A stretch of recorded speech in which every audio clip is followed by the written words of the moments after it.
We tried to prank the new human with a poison that kills 90% of the galaxy. She drank the whole cup, smiled, and asked for another. Look, I need to start this by saying that I, Krello Vanto, am what you might call a reasonable being. I have 3 advanced degrees in xenobiology. I have worked on 17 different space stations across 9 sectors, and I have never, not once, been accused of being stupid. Until now, anyway. But let me back up, because you need to understand the context here, you really do.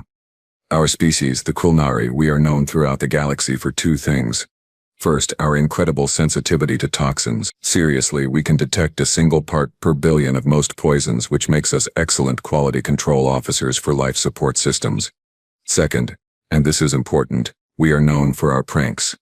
Harmless, hilarious, absolutely legendary pranks. Station Kepler 42, where this whole disaster started, was home to about 200 personnel from 47 different species. It orbited a beautiful blue giant star, and its main purpose was serving as a trading hub and cultural exchange center. Basically, it was the perfect place for beings from all over the galaxy to meet, trade, learn, and yes, occasionally mess with each other in good fun. The pranking culture on Kepler 442 was, how do I put this, extensive. We had a whole unofficial ranking system. You scored points for creativity for the target's reaction, for how long it took them to figure it out. The Zenthari twins, Mip and Zop, once convinced a Glorbian engineer that the station's gravity generator was actually powered by everyone's collective belief in gravity. He spent 3 weeks trying to meditate harder to reduce power consumption. Glory. My own greatest achievement before the incident was convincing our Vexian pilot that humans had a holiday called Opposite Day, where everything meant its reverse, and that it was considered deeply offensive not to participate. The confusion that followed was absolutely beautiful. It really was. So when Dolly Torres arrived on the station as our new human liaison officer, well, we saw opportunity. Fresh meat, as the humans themselves would say, which is a disturbing phrase when you think about it, but anyway. Dolly was, by human standards, apparently quite average. She stood about 1.7 meters tall, had dark hair that she kept tied back in what she called a ponytail, even though it looked nothing like any tail I had ever seen, and she had this way of smiling that made you feel like she knew something you did not. She had been assigned to Kepler 442 to help facilitate trade negotiations between human colonies and the rest of the galactic community. The thing about humans, and I cannot stress this enough, is that they were still relatively new to the wider galactic stage. They had only achieved faster-than-light travel about 40 cycles ago, which, in galactic terms, was basically yesterday. Most species took centuries to integrate into galactic society. Humans did it in decades. They were everywhere, suddenly talking to everyone, making deals, joining crews, and generally being way too enthusiastic about everything. We knew a few things about humans from the briefings. They came from a planet called Earth, which had slightly higher gravity than galactic standard. They were remarkably adaptable, capable of eating a wider variety of foods than most species. They had impressive endurance, something about their persistence hunting evolution. But the briefings were, shall we say, incomplete. Dolly had been on the station for exactly 6 days when we started planning the prank. My co-conspirators were a fantastic group. There was Jessa, a Planari with 4 arms and a wickedly sharp sense of humor. Bobbin, the Klaxon whose species communicated partially through color changes, which made him terrible at keeping secrets but great at reactions. And Rax, a Thurilian who stood nearly 3 meters tall and had a laugh that sounded like rocks tumbling down a mountain. We met in the rec room on the 7th day, huddled around a table in the corner where we could plot in private more or less. The rec room had soft blue lighting, comfortable seating designed for multiple body types, and a drinks dispenser that could produce beverages suitable for 73 different species biologies. We need something big, Jessa said, tapping 2 of her hands on the table while the other 2 gestured excitedly. Something that will become legendary, you know what I mean? The human's first week on station, we welcome her properly. Not too mean, though, Bobbin added, his skin shifting to a thoughtful purple color. We want her to laugh about it later, right? That is how the best pranks work. Agreed, I said, leaning back in my chair. So what do humans find scary? What would make for a perfect prank? Rax's eyes lit up. Literally, they actually glowed a bit when he got excited. What about the Zenthari spice? You know, the one that is completely harmless but smells like decay to most species. Too obvious, Jessa said, waving all 4 hands dismissively. She would smell it and refuse. We need something she would actually consume. That was when Bobbin, bless his simple heart, had what he thought was a brilliant idea. His skin flashed bright orange with excitement. What about Valonian crystal extract? It is deadly to like 90% of known species, but we could tell her it is a special welcome drink, something traditional. Then right before she drinks it, we tell her it is poison, and we all have a good laugh. We all stared at him. That is, I said slowly, actually perfect. We give her the drink, we build it up as something special, and right before she sips it, we reveal the joke. Her face will be priceless, absolutely priceless. The thing about Valonian crystal extract, you see, is that it is not actually that dangerous if you do not drink it. It is, however, legitimately lethal to most carbon-based life forms if ingested. Even a small amount causes immediate cellular breakdown in most species. It was the perfect fake-out because it was genuinely dangerous, which made the prank feel more real, but we would stop her before any actual harm occurred. We were geniuses, we thought. Absolute masters of comedic timing. We spent the next 2 days preparing everything. We got a ceremonial cup from the plenary homeworld, because presentation matters. We prepared a whole speech about station traditions and welcoming ceremonies. We even got Rax to practice looking serious, which for a 3-meter-tall being who usually smiled constantly was quite the achievement. This is going to be legendary, Jessa kept saying, her 4 hands rubbing together in anticipation. People will talk about this for years, they really will. The look on her face when we tell her, Bobbin added, his skin cycling through excited colors. Oh, I cannot wait, I truly cannot. I felt confident, genuinely confident. We had planned everything perfectly. We knew exactly when Dolly would be in the rec room for her daily break. We had the speech prepared, the drink ready, the timing rehearsed. What could possibly go wrong? The day of the prank arrived, and let me tell you, we were ready. We were so ready. We had everything planned down to the second, choreographed like some kind of elaborate performance. Valonian crystal extract, for those of you fortunate enough to never have encountered it, is a substance derived from crystalline formations found in the caves of Valon Prime. It has a beautiful amber color, almost glowing in the right light, and it smells faintly sweet, like fermented fruit. To most species, drinking even a thimbleful causes immediate organ failure. The Krilnari use it in industrial cleaning solutions. The Vexians once tried to weaponize it before their government banned the research as too inhumane.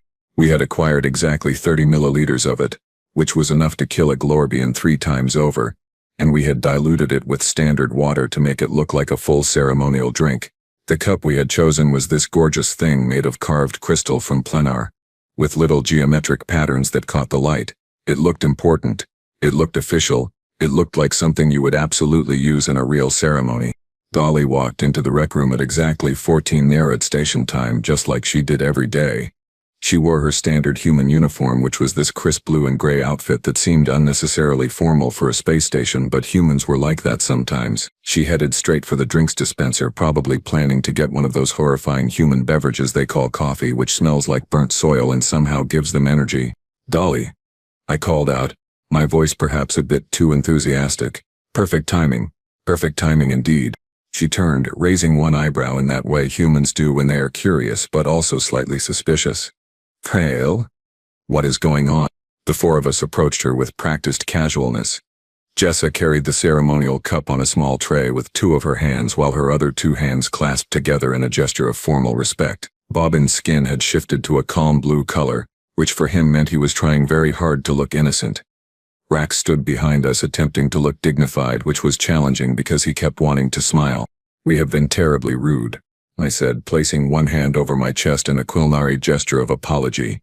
You have been on this station for over a week now, and we have not properly welcomed you according to station tradition. Station tradition? Dolly asked, her eyes narrowing slightly. Oh, she was suspicious, but not suspicious enough. Not nearly enough. Yes, Jessa chimed in, her voice smooth and practiced.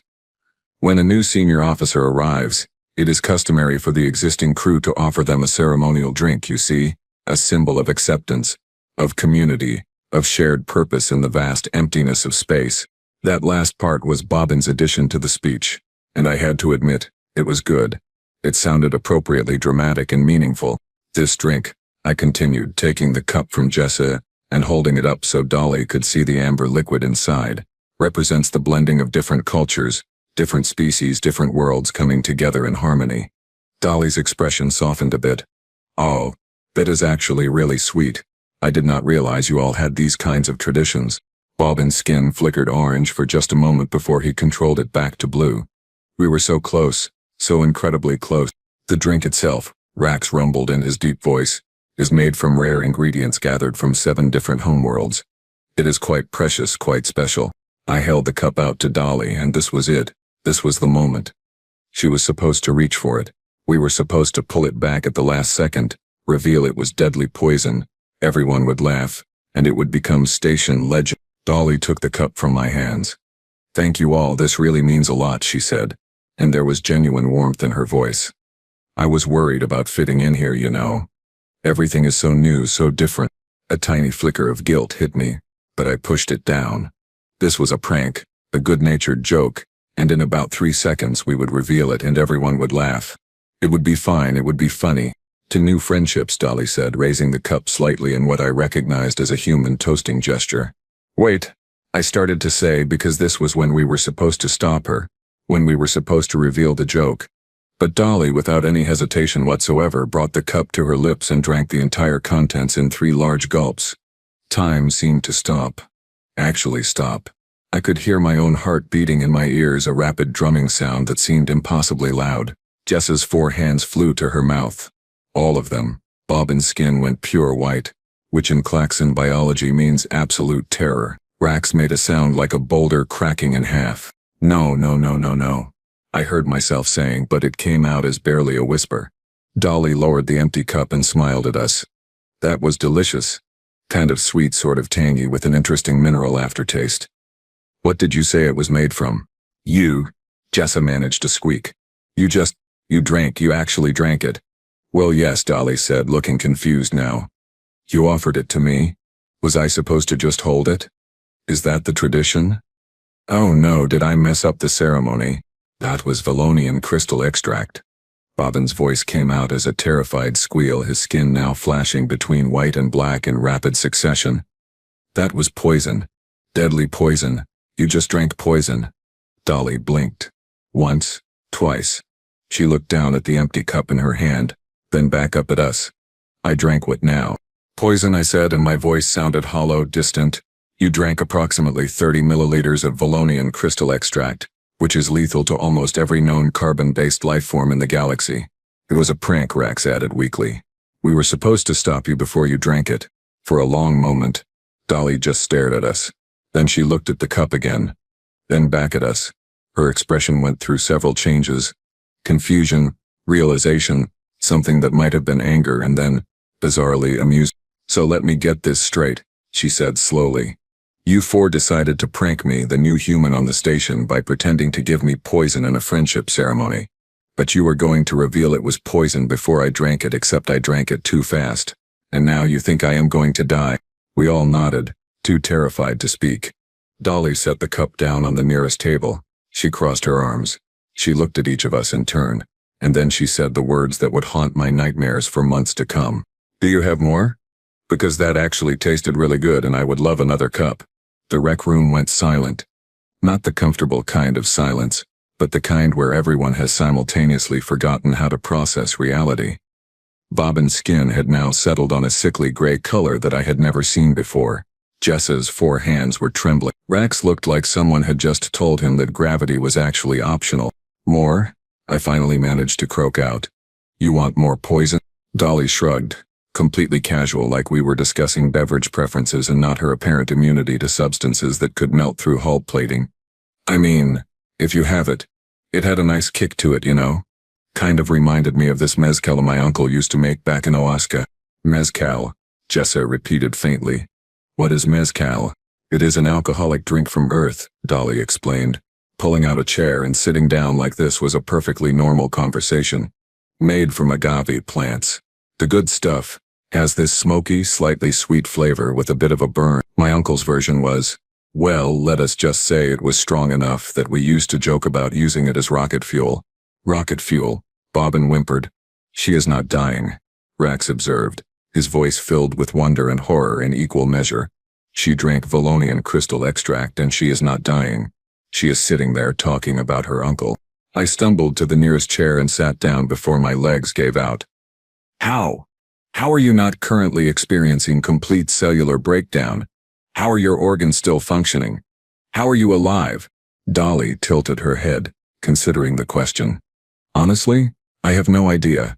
But if I had to guess, it probably has something to do with the fact that I am from Earth, and Earth is kind of a nightmare planet.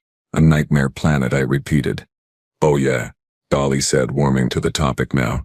See, I read the Galactic Council's initial assessment of Earth when humanity first made contact. And apparently your scientists could not believe anything actually evolved there. The gravity is higher than galactic standard. The oxygen content is borderline toxic to most species. And the planet itself is just trying to kill everything constantly. She started counting on her fingers. We have storms that can level entire cities, earthquakes that crack the ground open, volcanoes that block out the sun for years. Temperature swings from -40 to +50 Celsius depending on where you are, and that is not even getting into the wildlife. The wildlife? Jessa asked weakly. The wildlife on Earth is insane, Dolly continued cheerfully. We have mammals that can kill you with a single bite. Insects whose stings cause complete system shock. Plants that can poison you just by touching them. Reptiles that can swallow prey twice their size. Fish that produce enough electricity to stop a heart. And everything, and I mean everything, is either trying to eat you or defending itself from being eaten by producing some kind of toxin. I felt my understanding of the universe shifting in uncomfortable ways. But humans evolved in this environment. Exactly. Dolly snapped her fingers, which made a sharp cracking sound that caused all of us to jump. Sorry. But yes, we evolved in an environment where pretty much everything was toxic or dangerous. Our bodies had to learn to process and neutralize all kinds of chemicals just to survive. We developed livers that can filter out an incredible range of poisons. Kidneys that can handle waste products that would kill most species. A digestive system that can break down and extract nutrients from things that would be considered hazardous materials on most worlds. So the Valonian crystal extract, I said slowly, my brain finally catching up. Your body just filtered it out? Dolly nodded. Probably metabolized it, broke it down into something harmless and is currently processing it for excretion. I might feel a tiny bit weird later, maybe a slight headache, but honestly it will probably be less severe than the hangover I got from drinking Jovian whiskey last month. Jovian whiskey? Bobbin asked, his color shifting to confused purple. Another human alcohol, Dolly explained, made on one of Jupiter's moons. Really strong stuff. Good times.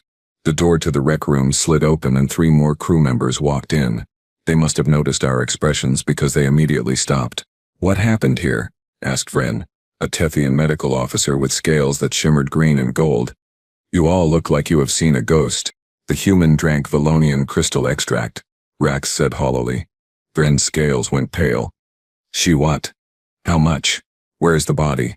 I need to call medical emergency. I need to prepare the containment protocols. I'm right here, Dolly said, waving. Still alive. Feeling fine, actually. Vren stared at her, then at us, then back at her. That is not possible. That is medically, biologically, physically impossible. Welcome to humans, I muttered. Beside Vren, a Corthan navigator named Plex started laughing. Not a happy laugh, but the slightly unhinged laugh of someone who has just had their worldview validated in the worst possible way. Oh, this is perfect. This is exactly what happened with Kendra. Kendra? Dolly asked. Another human? Plex explained, still laughing. She was on Station Vega 9 about 6 months ago. Some of the crew thought it would be funny to replace her water supply with diluted threnic acid as a prank. You know, something that would taste bad but not actually hurt her. And then they would reveal the joke. Let me guess, Dolly said. She drank it. She drank it, Plex confirmed. 3 full glasses over the course of a day. When they finally told her and rushed her to medical, the doctors found nothing wrong. Nothing. Her stomach had just neutralized the acid like it was nothing. Kendra said it tasted like orange juice. The 3rd crew member, a Vexian pilot named Taurus, spoke up quietly. On my last posting, we had a human engineer named Marcus. He accidentally ate elephant berries from the hydroponics bay. Those berries contain enough neurotoxin to paralyze a Glorbian for 3 days. What happened? I asked, dreading the answer. He said they tasted like blueberries but a bit sour, Taurus said. He ate 7 more before someone stopped him. Medical scanned him and found his nervous system was completely unaffected. His body had broken down the neurotoxin faster than it could take effect. Dolly laughed, a bright sound that seemed completely at odds with the horror story we were living through. That sounds about right. You know, back on Earth, we have this food called fugu. It is a fish that contains tetrodotoxin, which is lethal if not prepared correctly, and we eat it as a delicacy. People pay premium prices for the privilege of eating something that might kill them. Why? Jessa asked, all 4 hands gesturing in complete bafflement. Why would you do that? Because it tastes good, Dolly offered. Also, we have these peppers, capsaicin-producing plants that cause intense burning sensations. We put them in our food on purpose. Some people compete to eat the spiciest ones possible. We have drinks that are literally poison, ethanol, and we consume them recreationally for fun. We have beans that are toxic if you do not cook them properly, but they are a staple food. We drink the boiled extract of beans that contain psychoactive stimulants every single morning. The coffee, I whispered. You mean the coffee? I mean the coffee, Dolly confirmed, which by the way is toxic to dogs, which are animals we domesticated and keep as companions. Chocolate is also toxic to them, and also to cats, which are our other main companion animals. We share our homes with creatures that cannot eat half the things we eat because those things would kill them. Vren had pulled out a medical scanner and was running it over Dolly with shaking hands. Her vital signs are completely normal. Blood pressure fine, heart rate fine, brain activity normal, cellular integrity perfect. She drank Valonian crystal extract and her body does not even register it as a threat. So, Dolly said brightly, about that second cup. Because I was serious about it tasting good, and if you all are just gonna keep some around for pranks anyway, I might as well enjoy it. We all stared at her in collective horror. Humans, Plex said, and it sounded like a prayer or maybe a curse, are absolutely terrifying. Thank you, Dolly said, genuinely pleased. We try. The next hour descended into what I can only describe as an educational nightmare. Word spread through the station faster than a hull breach alarm, and before long the rec room was packed with crew members who wanted to witness the impossible human firsthand. Dolly, bless her terrifying biology, seemed to be enjoying herself immensely. She had convinced Vren to let her try small samples of various substances that were considered dangerous to most species, all under medical supervision of course, while the rest of us watched in mounting horror.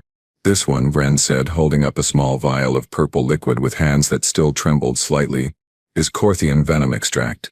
It causes complete respiratory paralysis in most oxygen-breathing species within seconds. Dolly took the vial, sniffed it, and then dipped her finger in to taste it. Huh. Tastes like licorice. I hate licorice actually, but my body seems fine with it. Vren's scanner beeped. No respiratory distress, no cellular damage. Her immune system registered it, analyzed it, and has apparently decided it is not a threat. This is impossible. Clearly not that impossible, observed a plenary botanist named Terra, who had pushed her way to the front of the growing crowd. If she is doing it right in front of us. Try this, suggested Torres, pulling out a small container from his pocket. Zentari pepper flakes. We use them as a last resort insecticide in the ventilation systems, because the capsaicin compound is so intense it drives away even the most persistent pests. Dolly took a pinch and put it directly on her tongue. Her eyes watered slightly and her face turned a bit red, which apparently was a normal human reaction. Oh, that has got some heat to it. That is good though. Maybe a 7 out of 10 on the spice scale. We have this thing called a Carolina Reaper back on Earth that would rate about a 9. A 9, I repeated. You have a scale for pain. Well, yeah, Dolly said, wiping her eyes. How else would you compare peppers? The Scoville scale measures capsaicin concentration. It goes from 0, which is a bell pepper, all the way up to pure capsaicin extract. Some people eat peppers that measure over 2 million Scoville units for fun. For fun? Jessa echoed, all 4 of her hands clutching her head. They experience pain for entertainment. It releases endorphins, Dolly explained cheerfully. Makes you feel good afterward. Same reason some people like roller coasters or horror movies. Controlled danger, safe fear, manageable pain. It is exciting. By this point Station Commander Thalas had arrived, his Glorbian bulk filling the doorway. His skin, normally a placid blue, had flushed to an alarmed orange. Would someone please explain why half my crew is crowding the rec room and why I am receiving reports of someone testing lethal substances on our human liaison? She volunteered. Bren said quickly. And technically nothing we have given her has been lethal to her specifically, just to everyone else. The loss rubbed his primary eye ridge, a gesture of deep frustration I had seen him use during budget meetings. Dolly, are you all right? I am great, Commander, Dolly said, giving him a thumbs-up gesture that meant approval in human body language. Just helping everyone understand human biology a bit better. Did you know that humans can drink ethanol, which is a solvent used in laboratory cleaners, and we just get happy and lose coordination temporarily? I did read that in your species briefing, Thela said slowly. I assumed it was a translation error. Nope, totally accurate, Dolly confirmed. We have entire industries built around producing and distributing various forms of drinkable alcohol. It is a huge part of most human cultures. We have wine, beer, spirits, liqueurs, sake, soju, and about 1,000 other variations. The loss was quiet for a long moment. Then he tapped his communicator. This is Commander Thalos to all station personnel. Effective immediately, there will be no more pranks involving humans. None. I do not care how harmless you think it is. I do not care how funny it seems. The prank war as it pertains to human crew members is officially over. Any violations will result in formal disciplinary action. Thalos out. He looked at me and I felt about 3 centimeters tall despite being the same height as him. Kel, my office tomorrow morning. 0 Fate Dero. We will be discussing appropriate cultural sensitivity training. Yes, Commander, I said miserably. As the loss left, the crowd began to disperse, though many crew members lingered to ask Dolly questions. I heard snippets of conversation that made my head spin. So humans can survive radiation exposure that would kill most species. Well, not survive exactly, but we can endure higher levels before it becomes immediately lethal, and our cells have pretty good repair mechanisms. And you can hold your breath for how long? Trained divers can go 10 minutes or more. The mammalian dive reflex slows our heart rate and redirects blood flow to vital organs. What about temperature extremes? We have populations living everywhere from Arctic regions at -50 Celsius to desert areas at +50. We are ridiculously adaptable. I slumped in my chair listening to the litany of human survival abilities, each one more improbable than the last. Jessa sat beside me, 2 hands on the table, 2 hands covering her face. Bobbin had finally settled on a defeated gray color. Rax looked like someone had explained that his entire understanding of biology was wrong. We almost killed her, Jessa said quietly. We actually genuinely thought we were being funny, and we almost committed murder. Except we could not have killed her even if we tried, Bobbin added. That is somehow worse. We tried to prank her with something deadly and she asked for seconds. Humans are apex predators from a death world, Rax rumbled. We invited an apex predator from a death world onto our station and thought we could prank her. What were we thinking? We were thinking she was new and probably naive, I said. We were thinking she was just another crew member. We were not thinking at all. Dolly eventually made her way over to our table, pulling up a chair. The crowd had thinned out and the rec room was returning to something like normal, though nothing felt normal anymore. So, she said, and there was something in her tone that made me look up. I have a confession to make. What? I asked warily. I knew it was a prank, Dolly said, grinning. I mean, come on. You 4 have been planning something for days. Bobbin's skin flashes orange when he is excited, and he has been glowing like a traffic light every time I walked by. Jessa kept giggling with all 4 hands over her mouth. Rax cannot keep a secret to save his life, he is too nice. And you, Krail, you kept avoiding eye contact. My mouth fell open. You knew. I knew, Dolly confirmed. I figured it was some kind of station initiation thing. I looked up Valonian crystal extract in the database after I overheard you talking about it in the corridor yesterday. When I saw it was toxic to most species but chemically similar to compounds humans consume regularly, I thought, well, this is going to be fun. You drank poison on purpose, Jessa said. Knowing it was poison, knowing we were trying to prank you. I drank something I was reasonably confident my body could handle, yes, Dolly corrected. And I was right. Plus, I got to teach you all a valuable lesson about making assumptions and about human biology, so really everyone wins. We thought we were pranking you, I said slowly, but you were pranking us. The best defense is a good offense, Dolly said. using what I would later learn was a human military strategy quote. You wanted to see my reaction to thinking I drank poison. I wanted to see your reaction to me actually drinking it and being fine.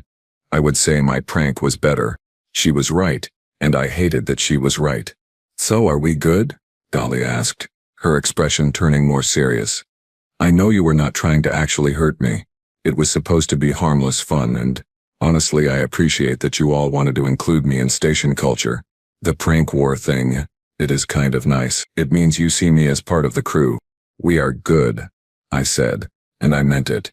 But Dolly, please understand, we are never ever trying to prank you again. You are too terrifying. That is fair, Dolly laughed.